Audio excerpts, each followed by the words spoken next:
Hello and welcome to another video of Archons Only, where we try to beat Genshin Impact using only Archon characters.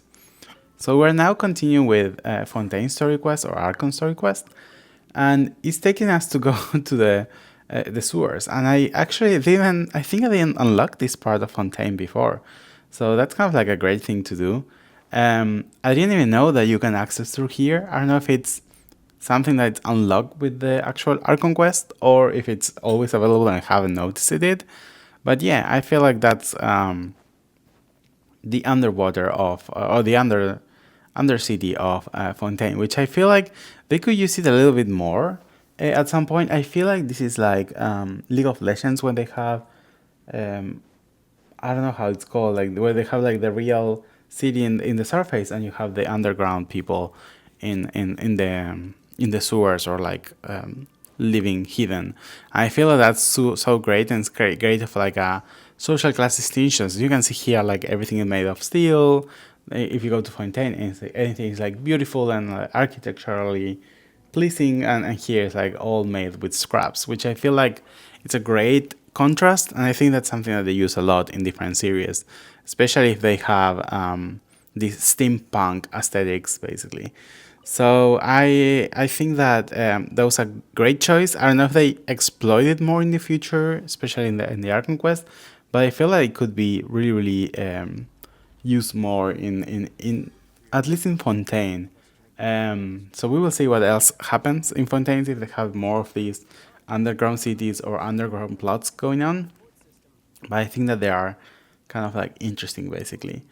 The other thing that I haven't know before is that that Geo character was actually broke. I thought she had a lot of money because of how she dressed up, but in the end, she's really broke, and she lives down there, trying to revenge her father. I think that's the whole point of this Archon quest, is try to find out more about her instead of getting more information about Furina. Although we get some ideas of what Furina is struggling with, especially with the Fatui characters, and especially with Arlechino, which is really interesting. We can see the dynamics between the Fatuis and the Archons and the role that they're playing in Fontaine being show up so vividly. And I think it's kind of like early, if you, well, in Fontaine updates, I think the idea of seeing Arlechino and Furina talking to each other would be amazing to see it in the early parts of it. Maybe it's kind of like similar to what we saw with Mavuika and Capitano.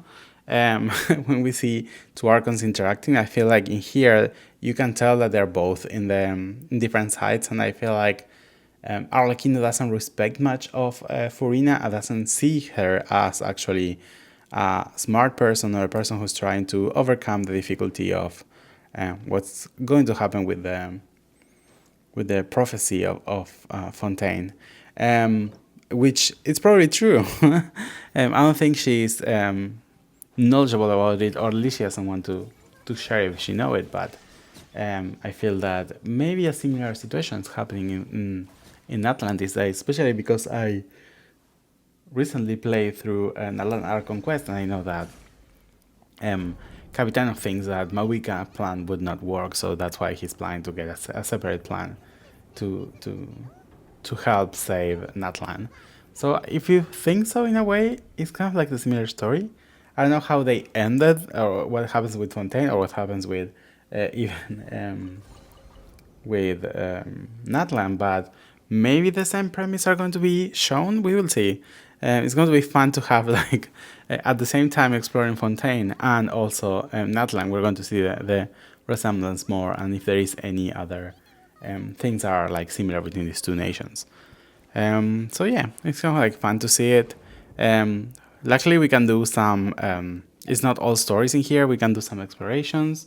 We need to defeat some enemies. We need to try to see if we can go through the whole Archon quest, doing something more fun than just like following dialogue like it happened in the first part. But the other thing that they're mentioning is that Tartalia was in prison, and it was not like actually fair for him, but that's why Arlechino is here, try to help him or at least to visit Furina and try to understand why he was imprisoned incorrectly, and kind of like putting a lot of pressure from the Fatuis towards Fontaine. And I feel that's kind of like a crazy thing. I feel like Arlechino, feels like it's a really smart person, and she has a lot of power too. So it's really a really cool character, and I feel that we will find out more about her in not only Natlan Argon Quest, but also I think we are going to find out a lot of her if we do, if we can wish for her and try to use her, and see what she can do in our Fatui only account. But yeah, let me know what you think about at least this part of Fontaine Archon Quest, and what do you think about the story that they're building here? If it's better or worse than the previous one, or even better or worse than Natlan Archon Quest. I feel like Natlan Archon Quest was filled of a lot of like action that was not in, I have not seen in here. Although we're not in really deep into Fontaine Archon Quest, I feel that Natlan, maybe because it's the nation of war, have a lot of things to do with fighting enemies and these kind of things. At least they're not forcing us to use the characters from the nation, so that's a positive thing compared to Natlan. So we can do it mostly, for example, with Archons, and not using any other maybe Fatui characters or Fontaine characters that are not Furina, for example. So yeah, I feel like it's kind of like fun to do it. I love all these artifacts that they have, and also I love the other part when we go to the prison where Brian Thesley is taking charge of. I feel like that's another underground idea, really of steampunk ideas, and I feel like it's really, really great. Although it's kind of like a long quest, I feel like they could make it shorter. I think it was like useless to be that long, but at least we got some things to do. I don't think there was much for us to do or explore or take apart, rather than dialogues and meeting the other Fatui characters there. But yeah, I think it gave us a lot of history, and how the things are working, what are the threats in Fontaine, basically, and what are we kind of like expect to do in the future, or what other things are going to happen in the future if we don't do the right things. Please let me know in the comments which one is your favorite Archon quest till now, like which one do you like the most and why, basically. If it was Mondstadt, Liyue, it was Fontaine, Sumeru, or Inazuma, and maybe Natlan, and see which one is your favorite Archon and which was your favorite Archon quest. I feel that Nahida's in Sumerus, they were really long, but they were really sad. So I don't know if that's going to be my favorite. I feel like Mondstadt was like the beginning, so it was like kind of like goofy all the time, especially with the whole thing about trying to steal the lyre from the church, and the whole thing with the body and everything like that. So yeah, I don't know which one's going to be my favorite one. Maybe when we finish both Natlan and Fontaine, I can give you my verdict, and then we can compare Snetsnaya with the rest of them and see which one is going to be the best. So yeah, I feel that we're really hopeful to try to wish for more Archons. I hope that my later videos are going to be trying to get Chongli. That would be ideal. And also try to get in the future Mavuika, but that's going to be like in a month, I guess. So yeah, I feel that we're getting there. A lot of hype. I hope I have a lot of time to play during the holidays. I feel I will have more time than I have right now, and that's going to mean that I can do more Archon quests, I can do more exploration, Primogen farming, basically. So we will see if we get more videos, more content, and if we can actually, maybe I can edit more videos, maybe I can do the most recent ones first and try to focus on that. But yeah, I feel like everything could change momentarily depending on my mood, my free time, and the things I need to do. So maybe I get jolly and I get the Christmas spirit attacking me, and it's like Christmas Genshin spirit. I don't know. We will see. After that, I think the Lantern Ride is going to show up, and they probably release some new skins. I hope they release a Zhongli skin. That would be great, or even like a Tartaglia skin would be ideal. They could do like their Fatui skin. That would be amazing. Maybe when we go to Shinetsaya, they're going to release all the Fatui skins. That would be insanely good. That would be a great way to cash some money from MiHoYo. Um, but yeah, we will see what they plan to do. There's still a lot of time until Shinetsnaya, basically, so I don't think that's going to happen anytime soon. They're really putting a lot of effort into Natlan, promoting Natlan, and trying to um, bring, I would say, new players and also bring back old players into Natlan. So I guess they're going to reveal crazy stuff, especially because it's going to be the previous nation before Snetsaya, where all the quote unquote enemies are, or at least the first enemies that we encounter were from there. And what I'm seeing right now is that the Fatuis are not that bad, and that the real enemy is the Abyss. So we will see if another enemy shows up in the future that's going to be worse than the Abyss, and see if that has something to do. I know that our sibling is in the Abyss side, so maybe she will be our final boss. That will be fun to see. Maybe we awaken better powers. Maybe we are weak to her. I don't know. We will see. I feel that I want to see how Genshin Impact ends at some point, and how that is going to affect the whole story part. And maybe what we're doing here is what the sibling did previously, and that's why maybe we go back into the cycle and we go back to the beginning. I hope that's not the real reason, and I hope that maybe we can continue with Genshin Impact. Maybe we can do the things in reverse. Maybe we can take the Abyss side and do all the things that the sibling did in the Abyss side, and try to maybe get, I would say, twice the amount of game that we get in here. But I think that's going to be maybe kind of boring to do the same thing over and over again. I don't know if Genshin is going to finish at some point.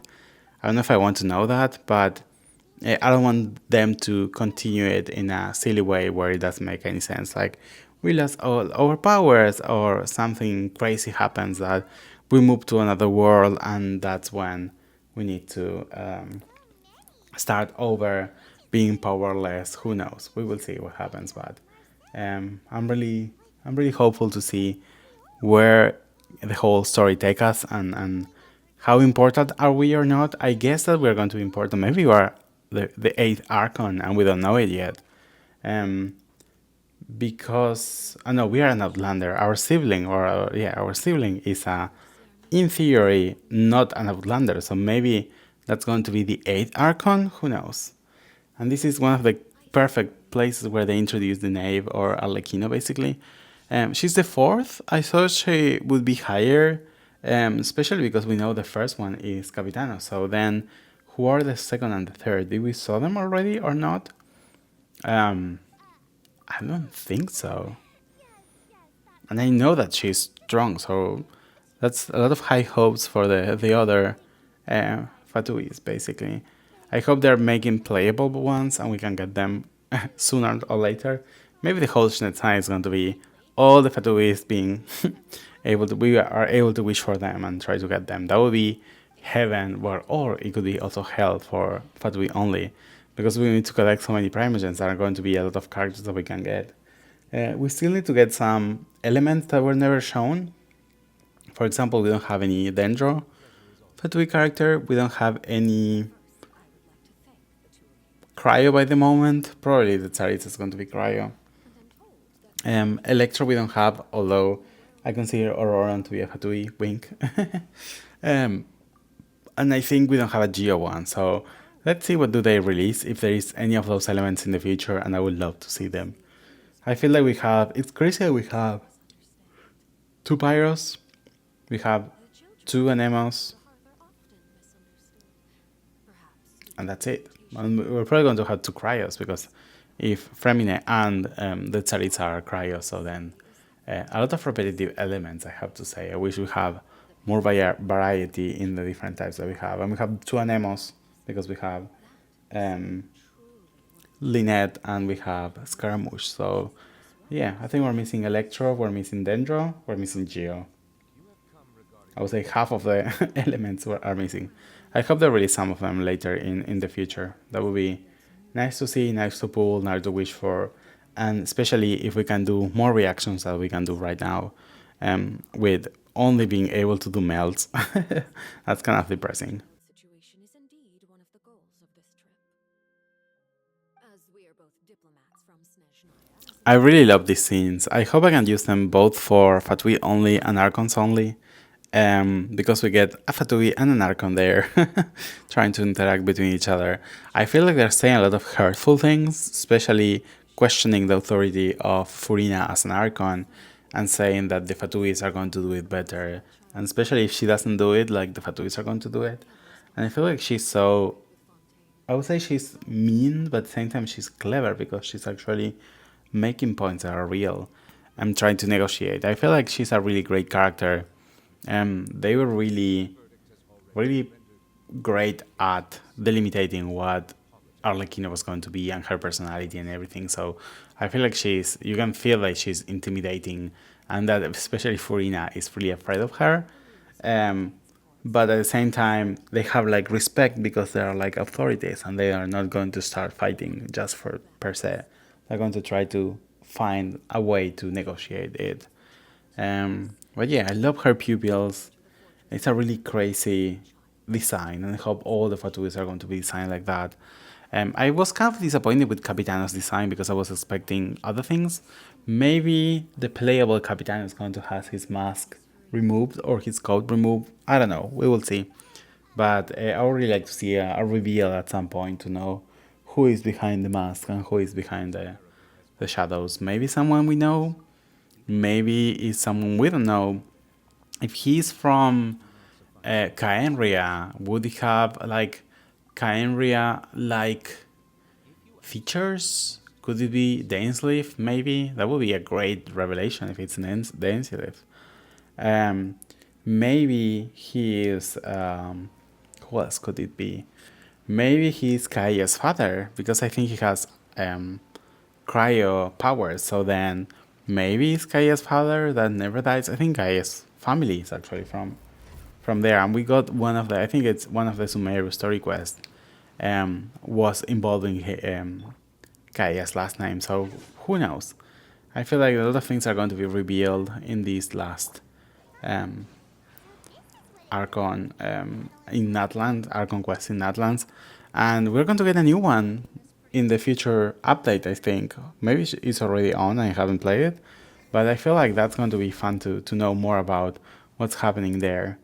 I really love these low elevators that take forever. I really love this aesthetic of the underground prison a lot. So it's kind of like a fun thing to see. And of course, I'm not going to show everything or anything about this quest because that was a lot of things to do every day for a really long time. That it was a lot of dialogues and try to repeat some things and try to find out some things and try to work to get some money, which I don't think it's interesting enough. But I feel that the end of it, like you can see here, was really interesting because it's actually showing that the primordial sea water is among us, is surrounding us, and it's going to engulf everyone in Fontaine and it's going to turn them into water, which I feel like it's crazy. That their prophecy is actually real and they have like a time limit to do it. So yeah, I feel like this was great, and also seeing Nubilet in action is also another great thing. I feel like he's a really powerful character. Well, he's really overpowered as a character in real life, but also like you can see he's really powerful in the game, as you can see here. Like he can stop the primordial sea water and try to revert it back and contain it for a moment, which I feel is insane. I think this is one of the best animations ever, or at least one of the best ideas ever, to try to see that he can do it. And I think he's confirmed to be at this point a part of the story quest to be the dragon reign sovereign of Fontaine, and he knows it. He doesn't remember much, but he knows he is one of them. So I guess it's kind of like a fun thing to know at this point. But yeah, I think this is a great part to finish the video. So thank you so much for watching. Don't forget to like and subscribe and share if you really like it. And I see you in the next one. Bye bye.